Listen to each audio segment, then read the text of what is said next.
This is your running partner, Dr. Maina Justus. Always your running partner and your consulting partner. Today we have a session here on the thesis at a glance, and the running outcomes are at the end of this lesson, you should be able to understand the characteristics and the purpose of research. Also, you're supposed to comprehend how to tackle research in an easier way. You're also supposed to develop your own research concept in your area of specialization. What are the characteristics of research or any scientific research in the world?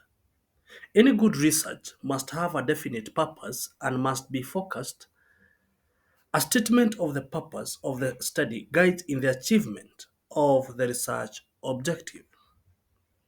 Therefore, it satisfies the characteristics that it should be specific.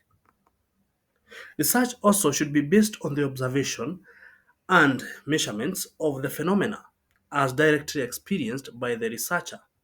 The result of the research is based on the real life experiences. Therefore, it satisfies the characteristics of empirical.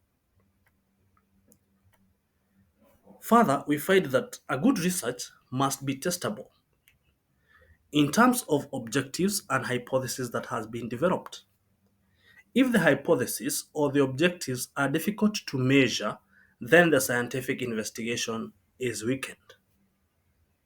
Also, the result should be objective based on the fact that uh, based on the facts resulting from the actual data and not subjective or from emotional values. Therefore, a research should not be biased, it should be objective.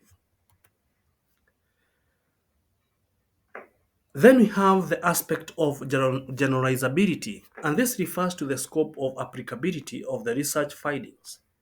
The wider the range of applicability of the solution generated by research, the more useful the research is. Therefore, we should ensure that this research that you carry out should be applied in many aspects. The other issue is that the researcher should conduct research with high regard to the respondent privacy and should assure them of the confidentiality, hence applying to the characteristics that research should be highly ethical and all the standards that are ethical should be applied in such a research. Then we have the aspect of parsimony, and in this case, we say that parsimony refers to the simplicity of explaining a phenomena that occur and the application of the solution to the problem. Therefore, research being scientific does not mean that we have to be complicated. Ensure that your research is not as complicated as possible. Then we have the aspect of precision and confidence. Precision reflects the degree of exactitude of the result based on the sample. Confidence, on the other hand, refers to the probability that our estimates are usually correct. And finally, a research should be problem driven. Therefore, as we carry out a research, it should not be topic driven but a problem driven. So, those are some of the characteristics that we can have in regard to a scientific research. So, what are the main purposes of carrying out a research? The sole purpose of a research is to explore, describe, and explain a certain phenomenon. Once we are exploring, we are addressing the what question. Once we are describing, we are addressing the who, what, when, and where question.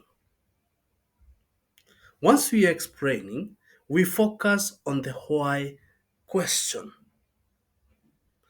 Hence, these three purposes that we have here gives us three types of research that exist. One is the exploratory research. It is similar to basic research, which investigates a problem that is not well defined. But once we go to the descriptive research, it aims at describing the characteristic of a population. That is, finding out the what of the population. You're just describing. Then we have the last one, which is the explanatory research. And this builds on exploratory and descriptive research, where it goes further to determine the causes and reasons, extends to the theory or principles as well as provide evidence to support or refute the explanation or the prediction. So that is what we call explanatory research. So it builds from the exploratory and the descriptive research. Which are the areas to consider in your research concept before presenting to your supervisor? One, you have to know what is the problem. And under the problem, you have to have the aspect of what is the problem. You have to have a statement saying what is the problem. Then, how is it a problem? You have to explain that, how the problem appears in the situation. Remember, a problem to you is not a problem to another person. So you have to have a justification there. Then you have to show why is it a problem? What is the importances of solving the problem now? Then when is it a problem? So if we don't solve the problem today, what is the effect in the near future, in the long run? What is that social need of solving the problem today?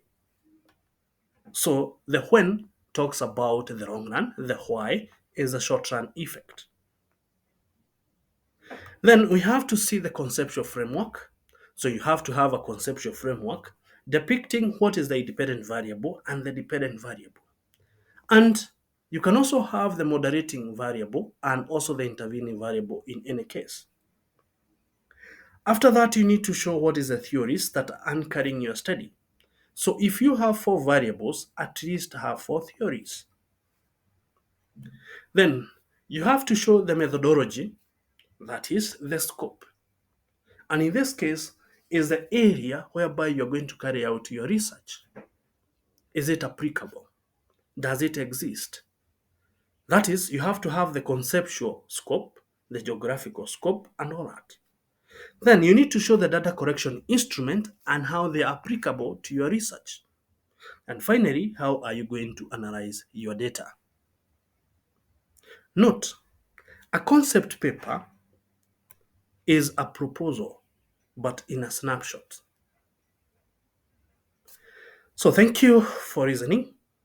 I'm always your running partner, Dr. Maina Justus. Remember to subscribe for more running lessons. Thank you.